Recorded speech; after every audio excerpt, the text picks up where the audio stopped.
আজকে আমি তোমাদের হিস্ট্রি অফ ম্যাপ মেকিং এটা পড়াবো, দ্য এজ অফ এক্সপ্লোরেশন। সেটা বলতে গেলে আমরা দেখছি যে দ্য গ্রিক ইনফ্লুয়েন্স, গ্রিকদের যে অবদান, সেটা শুধু প্রাচীনকাল থেকেই ভূগোলের যে সমস্ত দার্শনিক ইতিহাসে গ্রিক দার্শনিকদের ভূমিকা কিন্তু খুবই গুরুত্বপূর্ণ ছিল। তারা প্রথম অভিযানের মাধ্যমে ভূপৃষ্ঠের নানান তথ্য, নতুন নতুন তথ্য সংগৃহীত করেন। তালিকা এবং মানচিত্র তৈরির মাধ্যমে সংগৃহীত তথ্যকে সুনির্দিষ্টভাবে সাজানো ও বিন্যাস করা হয়।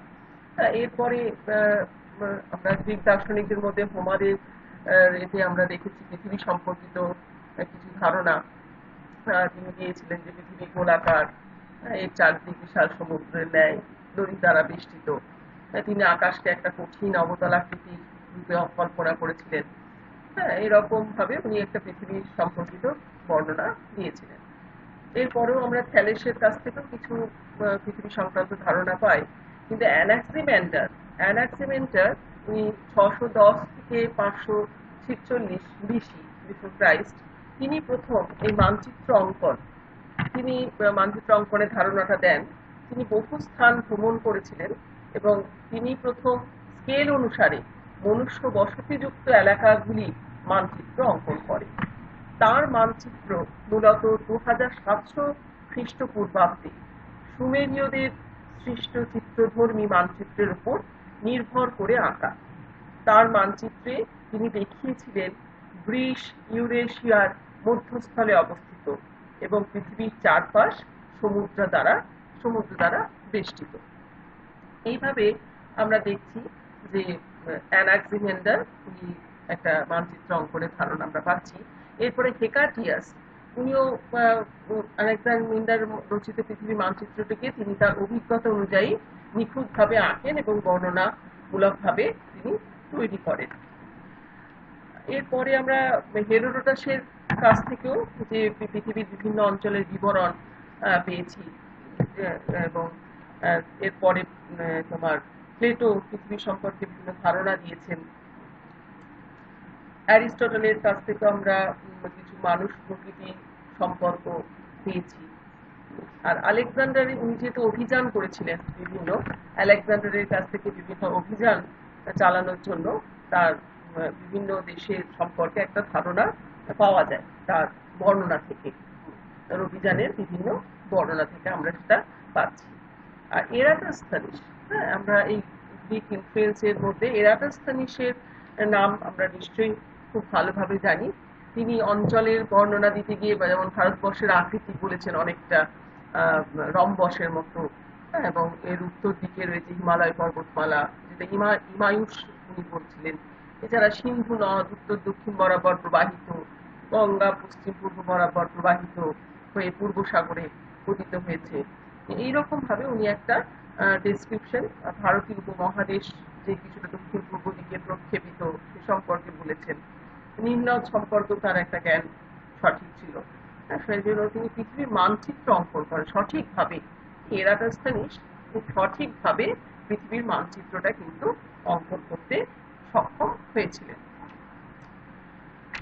এরপর আমরা দেখছি যে রোমান ইনফ্লুয়েন্স, রোমান দার্শনিকদের মধ্যে অনেকেই বিভিন্ন সময় বিভিন্নভাবে ধারণা দিয়েছেন আর কি। তাদের মধ্যে আমরা দেখছি যে টলেমির কাছ থেকে আমরা দেখছি যে তিনি আঞ্চলিক ভূগোল সম্পর্কে তার জিওগ্রাফি, তার গাইড টু জিওগ্রাফি, এইটা তিনি অভিক্ষেপ সংক্রান্ত বিভিন্ন তত্ত্ব তিনি রচনা করেছেন। এইটাতেই প্রথম খণ্ডে তিনি অভিক্ষেপ প্রজেকশন সম্পর্কে তিনি তবে তার এটা যে টলেমির মতে ভূগোল হলো মানচিত্র সৃষ্টির বিজ্ঞান। তিনি প্রথম বলেছেন যে science of art of map making, জিওগ্রাফিটা হচ্ছে মানচিত্র সৃষ্টির বিজ্ঞান। তিনি হিপারকাস প্রবর্তিত অক্ষরেখা এবং দ্রাঘিমারেখাকে তিনি গ্রহণ করেছিলেন। তিনি কার্টোগ্রাফির উপর বেশি জোর দিতেন।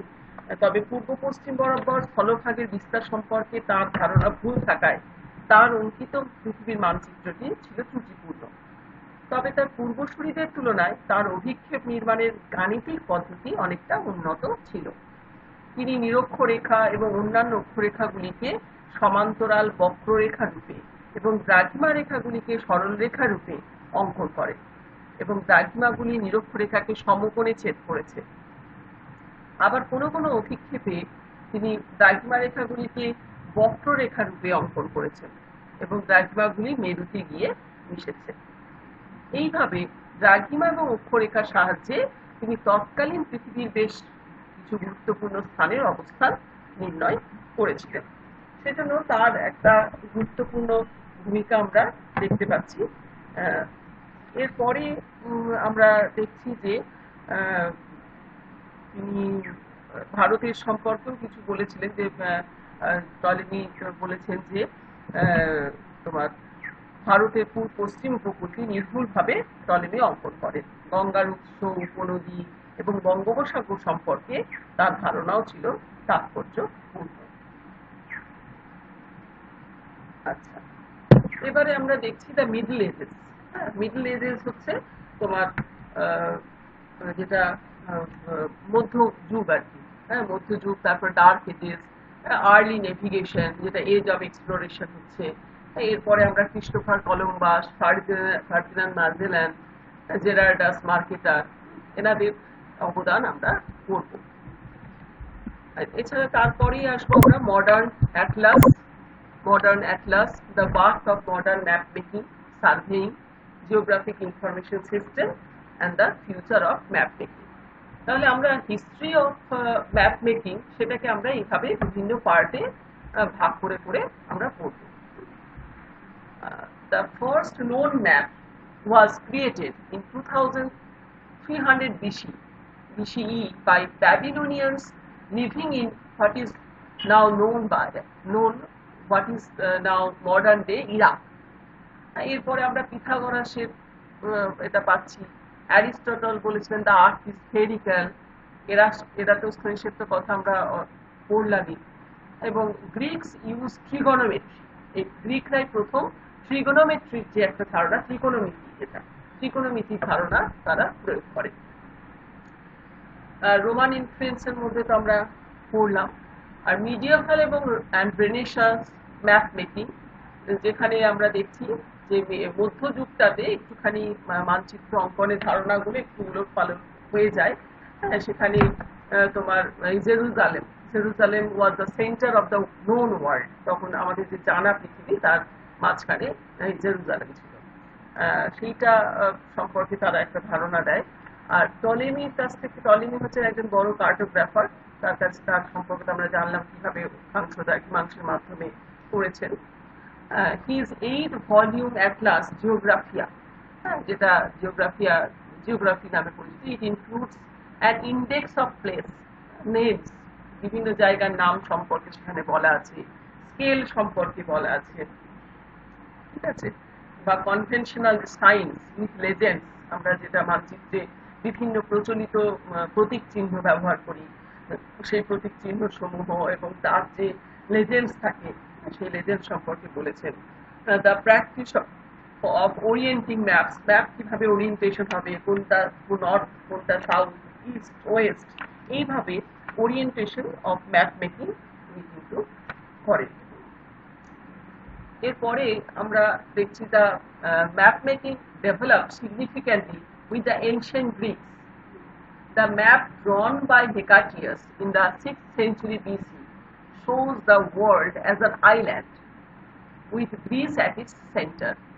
হেকাটিয়াস যখন বলেছিলেন তখন সেখানে কিন্তু দেখা যাচ্ছে যে ওয়ার্ল্ডের মাঝখানে গ্রিসটাই হচ্ছে সেন্টার, যেটা ওটা গ্রিক এনশিয়েন্ট গ্রিক্স সে সময়কার ধারণা। এরপরে টাইম অফ অ্যারিস্টটল আসে, যেটা 350 BC সেই সময়। তারপরে টলেমির কথা আমরা পড়েছি। এরপরে China, they were being carved on wooden plates from around 240 BC। China যেটা চৈনিক দার্শনিকদের যে অবদান, কন্ট্রিবিউশন অফ চাইনিজ ফিলোসফার্স, সেখানে আমরা দেখছি তারা ওই কাঠের প্লেটের উপরে মানে খোদাই করে বিভিন্ন তাদের অবদান কিন্তু সেখানে রয়েছে। এরপরে আমরা দেখছি the circumference of the earth was calculated by Eratosthenes, who measured the difference in angle between the solstice sun being vertical at Siena and 7.2 degrees of vertical at Alexandria, or 150 of 360 degree. এটা Eratosthenes এই সার্কামফারেন্সটা উনি measure করেছিলেন। মিডিয়েভাল এজেসে এই সময়ে খুব একটা সেরকম development হয়নি। সেই সময় রোড ম্যাপস, সেই রোড ম্যাপস গুলোতে শোয়িং দ্য হোলি প্লেসেস, যেগুলো ধর্মীয় স্থান, সেই ধর্মীয় স্থানগুলোকে দেখানো হয়েছে। পোর্টোলান ম্যাপ, পোর্টোলান ম্যাপটা মানে হচ্ছে ম্যাপস অফ নেভিগেটার্স, যারা নৌ অভিযান করে সেই তাদের মাধ্যমে যে ম্যাপটা, সেটা হচ্ছে পোর্টোলান ম্যাপ। তা সেইটা আমরা দেখছি। আর্লি নেভিগেশন, যখন থেকে নেভিগেশনটা শুরু হলো, সেই নেভিগেশন এজ অফ এক্সপ্লোরেশন তোমাদের এর আগে পড়িয়েছিলাম। এখানে আমরা একটু দেখে নেব যে ক্রিস্টোফার কলম্বাস, যেটা historic voice in 1492 led to chart a western trade route to Asia from Spain. তারা প্রথমে এই একটা ট্রেড রুট, বাণিজ্য করার জন্য তারা কিন্তু এরকম একটা ট্রেড রুট তৈরি করে। Columbus used Ptolemy's inaccurate maps to cross what was then thought to be a small ocean. এই টলেমির ম্যাপটা তো নিখুঁত ছিল না, সেই ম্যাপটাকে ব্যবহার করার ফলে তিনি that was then thought to be a small ocean, যেটাকে একটা ছোট সমুদ্র হিসাবে, মহাসাগর হিসাবে কল্পনা করা হয়েছিল। As we know, he never found Asia. তিনি কখনোই এশিয়াটা দেখেনি। Instead, he ran into what is now known as Americas. সেটা এশিয়াতে পৌঁছতে গিয়ে তিনি আমেরিকায় পৌঁছে গেছিলেন, সেটা আমরা সকলেই মোটামুটি জানি। The maps that were created from his voyages changed the world forever. কিন্তু তিনি যে ম্যাপটা, এই অভিযান চালাতে গিয়ে যে ম্যাপটা করেছিলেন, সেটা কিন্তু আস্তে আস্তে আমাদের পৃথিবীর সম্পর্কে ধারণাটা পরিবর্তন শুরু করে। The map maker Sebastian Munster, his Geographia, published in 1540, became the new global standard of maps of the world. এটা একটা স্ট্যান্ডার্ড ম্যাপ তৈরি হলো 1540-তে।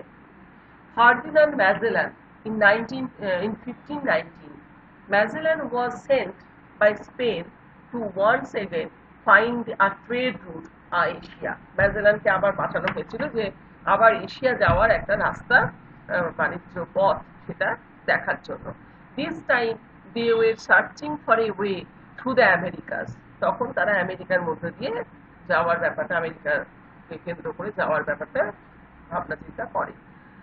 As he found out there is no way through the continents of North and South America. তারপরে তিনি দেখছেন যে না, North End south America থেকে এদিকে যাওয়ার কোনো রাস্তা নেই।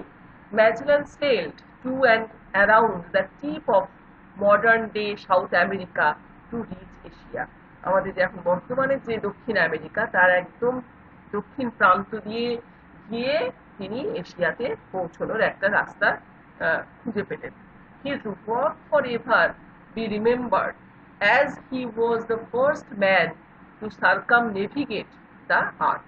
তিনি কিন্তু এই পুরো পৃথিবীটাকে মানে প্রদক্ষিণ করেছেন, নেভিগেট করেছেন, সেই জন্য তিনি প্রথম মানুষ যিনি এটা করেছেন, সেজন্য তাকে সবাই সকলে এখনো মনে রাখেন।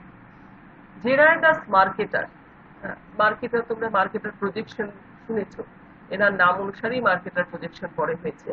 He was a Belgian and the leading geographer and cartographer of the mid-16th century. He developed the cylindrical Mercator projection in 1569. He published a map of the world in 1559 based on his projection, and many other map projections were soon developed. তারপর থেকে কিন্তু আরো অনেক map projections কিন্তু তৈরি হলো তারপর থেকে। The modern atlas, মডার্ন অ্যাটলাসটা থেকে আমরা প্রাচীন থেকে গ্রিক মাইথোলজি সেটার কিছুটা জিনিস নেওয়া হয়েছে। Greeks invented the astrolabe measuring the altitude. এটা অ্যাস্ট্রোলাব যে যন্ত্রটা তার মাধ্যমে অল্টিটিউডটা মেজার করা হয়।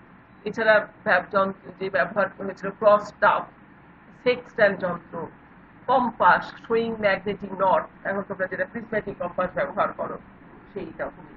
Accurate maps of সিটিজ, roads and for travelling on the Ocean, সমুদ্রের মধ্যে যাওয়ার জন্য, ট্রাভেল করার জন্য বিভিন্ন রোডস চিহ্নিত হলো।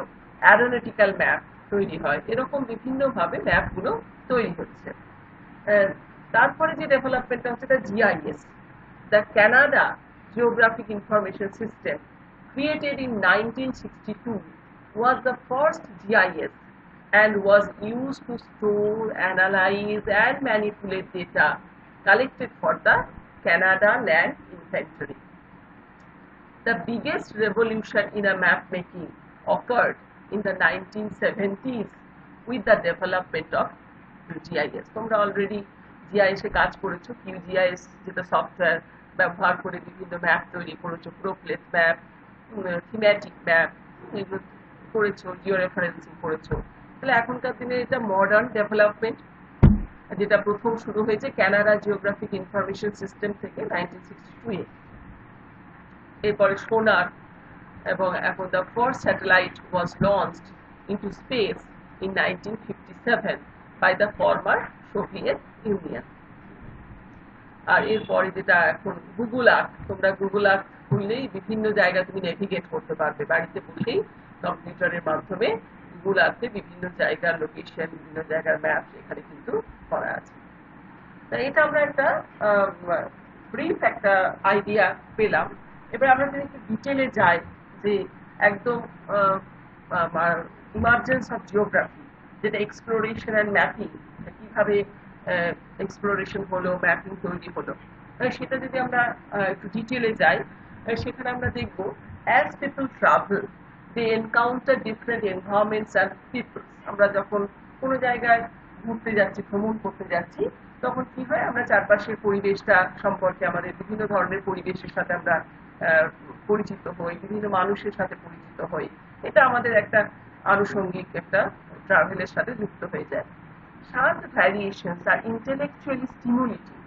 এই যে ভ্যারিয়েশনসটা হচ্ছে, এক ধরনের পরিবেশ আরেকটা জায়গায় ভ্রমণ করলে আরেকটা পরিবেশ, আরেকটা মানুষ, সেটা আমাদেরকে একটু স্টিমুলেট করে, আমাদের মধ্যে একটা কিউরিওসিটি জন্মায়। Why do people and the places differ? কেন এরকম মানুষগুলো পার্থক্য হচ্ছে, প্লেসেস গুলো পার্থক্য হচ্ছে, ঠিক এটা একটা আমাদের মধ্যে একটা কিউরিওসিটি জন্মায়। The stores of knowledge were built up about such new and exotic places as demonstrated by the Greek philosopher and the world traveler Herodotus in the 5th century BCE. আমরা যদি একদম প্রথমটা যেটা আমরা ব্রিফ ডিসকাশনের আগে পড়লাম, সেখানে গ্রিক ফিলোসফারদের তারা যেটা পৃথিবী ভ্রমণ করতে ট্রাভেলার ছিলেন, তাদের মধ্যে হেরোডোটাস ওনার অন্যতম। That knowledge became known as geography.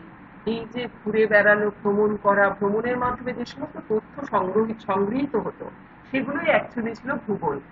A term first used as the title of the Eratosthenes of Syrians book Geographia in the 3rd century BCE.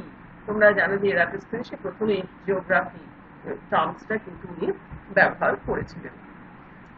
Such was the volume of knowledge compiled thereafter that Strabo's geography, published 3 centuries later, comprised 17 volumes, 17টা খণ্ডের লেখা. Its first two provided a wide-ranging review of previous writings, and the other 15 contained descriptions of particular parts of what was then the known world. সেখানে তখনকার যে পৃথিবীটা কেমন ছিল, সেই পৃথিবী সম্পর্কিত বিভিন্ন ধারণা তিনি দিয়েছিলেন তার 15টা খণ্ডে। আর প্রথম যে দুটো, সেটা তিনি আগে যে যারা লিখেছিলেন, আগে কোনো রিভিউ লেখাটা উনি রিভিউ করেছিলেন। অর্থাৎ আমরা যেটা তোমরা রিসার্চ এতে পড়েছো লিটারেচার রিভিউ, সেই লিটারেচার রিভিউটা উনি প্রথমে করে তারপরে 15টা খণ্ডে উনি known world সম্পর্কে ধারণা দিয়েছেন। Soon thereafter, Ptolemy collated a large amount of information about the latitude and longitude of places in his seminal work. ওনার ল্যাটিটিউড লংজিটিউড সম্পর্কে তিনি ধারণাটা দেন। এখানে একটা আমরা ম্যাপ দেখতে পাচ্ছি তখনকার নোন ওয়ার্ল্ড কিরকম ছিল। এখানে দেখতে পাচ্ছি এশিয়া, এখনকার পৃথিবীর সাথে তো ম্যাচ করছে না, এটা এশিয়া, এটা ইউরোপা, এটা লিবিয়া, এরকম ভাবে আমরা কিছু কিছু জিনিস কিন্তু চিনতে পাচ্ছি। The Greeks and Romans not only accumulated a great body of knowledge about the earth, but also developed the sciences of astronomy and map making, which helped them accurately locate places. তোমরা এর আগেও অন্যান্য চ্যাপ্টারে পড়েছো Greek এবং রোমানদের যে অবদান আমাদের ভূগোলে পৃথিবী সম্পর্কে তারা প্রচুর জ্ঞান মানে একত্রিত করেছিলেন, এবং সেই শুধুমাত্র সেই জ্ঞানই না, তারা অ্যাস্ট্রোনমি নিয়েও, মহাশূন্য মহাকাশ নিয়ে এবং ম্যাপ মেকিং নিয়েও তাদের প্রচুর কোনো একটা জায়গা লোকেট করা, কোনো একটা প্লেসকে অ্যাকিউরেটলি দেখানো, সেই সম্পর্কে তারা প্রচুর তথ্য কিন্তু দিয়েছিলেন। However, during Western Europe's migration period, যেটা dark ages, much of that wisdom was lost. এই সমস্ত কিছু জ্ঞান, এই মাঝখানটা যেহেতু একটা ডার্ক এজ ছিল, অন্ধকার যুগ, সেই অন্ধকারাচ্ছন্ন যুগে কিছুটা জ্ঞানগুলো কিন্তু মানে লস্ট হয়ে গেছিল। But the study of geography, notably cartography, was nurtured in the Arab world. কিন্তু এই কার্টোগ্রাফি মানে ম্যাপ মেকিং সেটা কিন্তু আরব কান্ট্রিতে সেটা কিন্তু একটু নাড়াচাড়া একটুখানি আলোচনা হয়েছিল। This material became known to Western Europeans during the medieval times, partly through their contacts with the Muslim world during the Crusades. As the Europeans linked this new material with what they could rediscover in ancient Greek and Roman work, they frequently stressed misinformation derived from the latter, notably in the Ptolemy's inaccurate maps. এই যে মাঝখানে Greek এবং রোমানদের পরে যে মাঝখানে একটা dark age, এবং সেখানে কিছু ভুল তথ্য সাথে ভুল তথ্য তৈরি হয়ে যাওয়ায় পরে যে টলেমি সেই যে প্রিভিয়াস ওয়ার্কের যে রিভিউ করেছিলেন বা প্রিভিয়াস ওয়ার্কটা দেখার ফলে তার কিন্তু যে ম্যাপটা সেটা কিন্তু ইনঅ্যাকুরেট হয়ে যায়, যেহেতু এই তথ্যগুলো উনি ঠিকঠাক পাননি বলে। From then on, as Europeans explored more of the world, increasing numbers of scholars collated new information and transmitted it to wider audiences. এর পরবর্তীকালে কিন্তু এটা ভীষণভাবে এক্সপ্লোর করে যায় ইউরোপীয়দের যে অবদান সেটা চতুর্দিকে ছড়িয়ে পড়ে, বিভিন্ন স্কলার্সরা সেটা সেটা চারিদিকে সেটা ছড়িয়ে দেয়। এটা আমরা আর একটা ম্যাপ দেখতে পাচ্ছি, যে ম্যাপটা কিছুটা মানে দেখা যাচ্ছে যে এই চারিদিকে এই সমস্ত হিউম্যান বিইংসদের কিছু গ্রুপ আমরা দেখতে পাচ্ছি। এরকম ভাবে একটা ম্যাপ সেই সময় একটা ক্রিয়েটেড হয়েছিল। A key feature of geographical information is that it is localized, relating to individual parts of Earth's surface. Geography involves recording such information, in particular on maps. Hence, its close links with cartography. এটা cartography যেহেতু যে geographical ইনফরমেশনটা একটা ভৌগোলিক যে তথ্য, সেই তথ্য সংগ্রহ করা পৃথিবীর পৃষ্ঠের কোথায় কি প্রত্যেকটা পার্টের ইন্ডিভিজুয়াল পার্টের তথ্য সংগ্রহ করা, সেটা সাথে একটা কার্টোগ্রাফির যে একটা লিঙ্ক রয়েছে ম্যাপ মেকিং এর, সেটা তৈরি হয় আস্তে আস্তে কনসেপ্টটা। For centuries, the locations of places were only inexactly known. প্রত্যেকটা প্লেস কিন্তু সঠিকভাবে জানা ছিল না।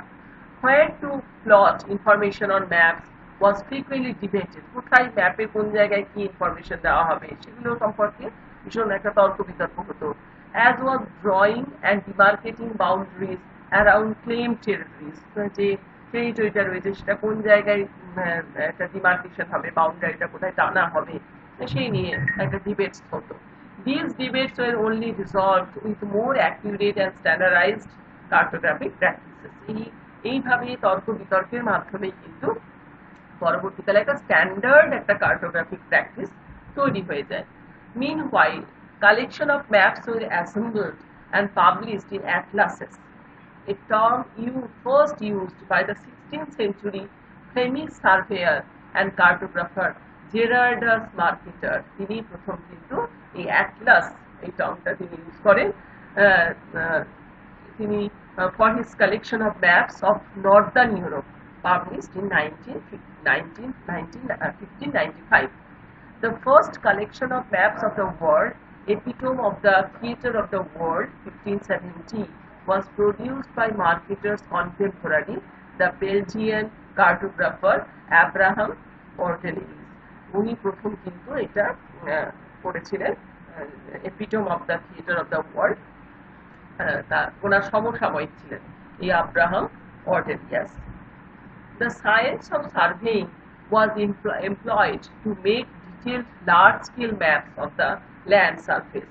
Notable was the work of the Cassini family in France, spanning more than a century, which was the basis for the world's first national atlas, published in 1791.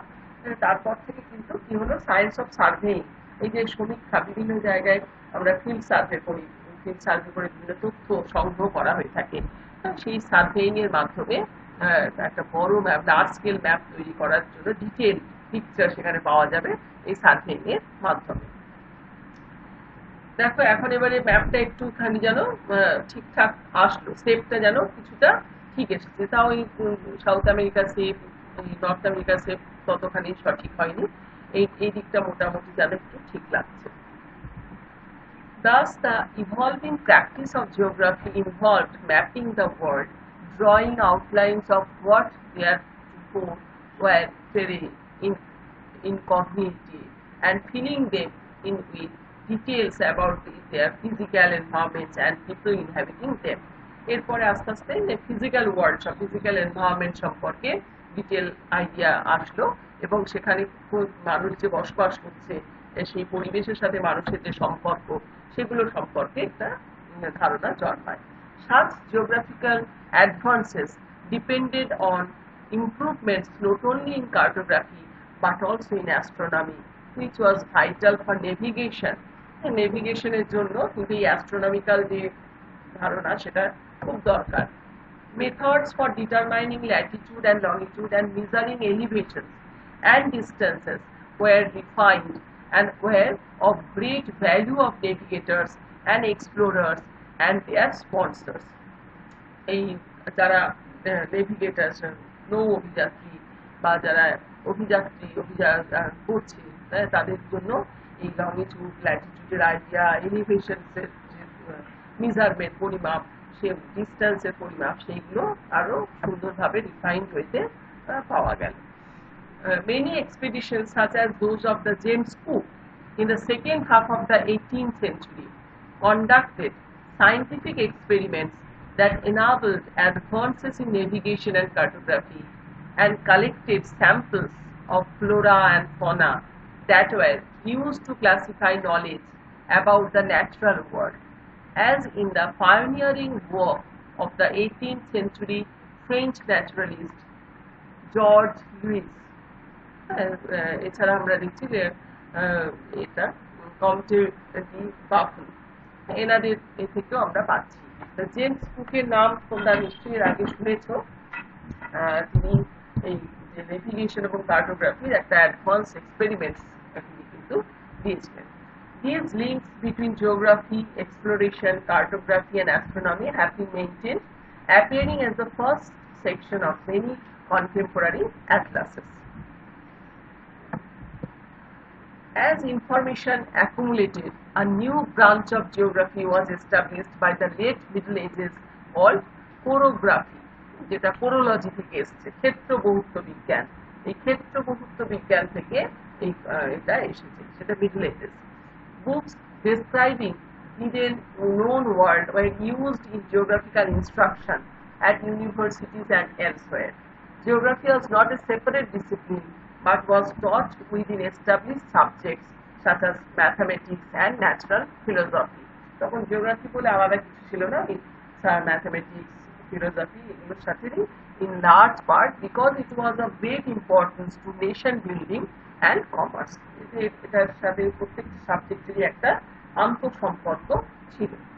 Among the early geography books were Nathaniel Carpenter's geography delineated forth in two books, 1625, and the German scholar Bernhardus Varenius Geographia Generalis, 1650, which was revised and republished several times. এই দুটো অনেকবার revised হয়েছে বা রিপাবলিশডও হয়েছে। Geography was practiced and taught largely because its information was valuable, notably for traders, those who invested in them, and the statesmen who supported both groups. এটা যে জিওগ্রাফির যে knowledge সেটা খুব গুরুত্বপূর্ণ, যারা ট্রেডার্স তাদের জন্য এটা কিন্তু খুব গুরুত্বপূর্ণ ছিল। By the early 19th century, there was great demand for information and knowledge about the world. 19th century এটা একটা বিশাল একটা চাহিদা হলো যে বিভিন্ন তথ্য সংগ্রহ করার। To aid commercial enterprises aimed at exploiting its resources and peoples, governments became involved in colonial ventures, annexing land beyond their frontiers, providing administrators and military protection, and encouraging settlement. এরপরে আস্তে আস্তে যে সম্পদ এবং মানুষকে এক্সপ্লয়েট করার যে tendency, মানুষের মধ্যে যে গ্রিডি যে টেন্ডেন্সিটা, সেটা যে কমার্শিয়াল এন্টারপ্রাইজ সেটা চলে আসার সাথে গভর্নমেন্টের সরকারও সেভাবেই কিন্তু তারা এই উপনিবেশ স্থাপন করা, এই কলোনিয়াল ভেঞ্চার্স উপনিবেশ স্থাপন করার মাধ্যমে এবং বিভিন্ন জায়গায় মিলিটারি প্রোটেকশন দিয়ে বসতি তৈরি করা, উপনিবেশিক যে বসতি আমাদের এতেও ভারতেও যেরকম ব্রিটিশরা উপনিবেশ স্থাপন করেছিল একটা সময় এবং ব্রিটিশ রাজ চালু ছিল, সেরকম ভাবে এটা আস্তে আস্তে সরকারিভাবে এটা এক্সপ্লয়েটিং একটা টেন্ডেন্সি সেটা গ্রো করতে শুরু করে। All such endeavours require geographical information, including accurate maps. এই সমস্ত করতে যাওয়ার জন্য তাদের কিন্তু ভৌগোলিক বিভিন্ন তথ্য দরকার, বিভিন্ন ম্যাপ দরকার, কোথায় কিভাবে যাবে, কোথায় কি সম্পদ রয়েছে সে সম্পর্কে যে ধারণা সেগুলো দরকার হয়ে পড়ে। Increasingly governments became directly involved in these activities, as with the USA government sponsorship of major expeditions to the country's expanding western frontier and the establishment of national mapping agencies around the world. এবং এতে US government sponsor করতে শুরু করলো বিভিন্ন ধরনের যে বিভিন্ন অভিযান দেশব্যাপী আরো এক্সপ্যান্ড করার জন্য, সেটা বিভিন্ন অভিযানগুলোকে আরো এনকারেজ করার জন্য বিভিন্নভাবে সাহায্য সরকারি থেকে বিভিন্ন সাহায্য করতে শুরু করলো এবং সরকারি বিভিন্ন কার্যাবলীও এতে তৈরি হয়ে গেল এবং তার জন্য ন্যাশনাল ম্যাপিং এজেন্সি, সেটা গোটা পৃথিবী জুড়ে একটা ন্যাশনাল ম্যাপিং এজেন্সি প্রতিষ্ঠা হলো। এখানে আমরা একটা মানচিত্র লক্ষ্য করছি, সেখানে খুব ইন্টেরিয়ার মানে এই ইন্টেরিয়ার করছি ভীষণ একটা ক্লোজ লুকস এখানে রয়েছে। The geographical societies were established in many European and the North American cities in the early 19th century to share and disseminate information. এই যে জিওগ্রাফিক্যাল সোসাইটিগুলো তৈরি হলো, তারা কি তাদের উদ্দেশ্যটা কি, যে বিভিন্ন ধরনের তথ্যগুলোকে সবার মধ্যে ছড়িয়ে দেওয়া। Among the first were those founded in Paris, Berlin, London, St. Petersburg and New York City. এই সমস্ত জায়গায় প্রথম এই সমস্ত সোসাইটিগুলো তৈরি হয়। Many of the European societies had royal patronage and strong support from the mercantile, diplomatic and military classes. এইগুলোকে এই সোসাইটিগুলোকে কিন্তু সাপোর্ট করতে শুরু করে বিভিন্ন বাণিজ্যিক যারা বাণিজ্য করে তারা ব্যবসায়িকভাবে তারা করছে এবং সরকারিভাবে এবং তোমার মিলিটারি যে ক্লাস তারাও কিন্তু এটার সাথে ইনভলভ হয়ে যায়। They collated and published information, sponsored expeditions, and held regular meetings at which returning explorers might present their findings or participate in debates over technical issues such as mapping. এর ফলে কি হচ্ছে যে বিভিন্ন অভিযানকে স্পন্সর করা হচ্ছে, যাতে যত বেশি অভিযান হবে তত বেশি জানা যাবে, বিভিন্ন তথ্য আরো পাওয়া যাবে, এবং যারা এই সমস্ত এক্সপ্লোর করছেন, এক্সপ্লোরার, তাদেরকে তারা কি কি দেখে আসলেন, তাদের যে ফাইন্ডিংস গুলো সেইগুলোকে তারা যেন আবার সকলের সামনে সেগুলোকে ডেসক্রাইব করতে পারে, বর্ণনা করে ব্যাখ্যা করতে পারে, এবং সেটার দ্বারা নতুন নতুন ম্যাপিং টেকনিক্স আরো আসবে এবং ম্যাপিং তথ্যগুলো উঠে আসবে।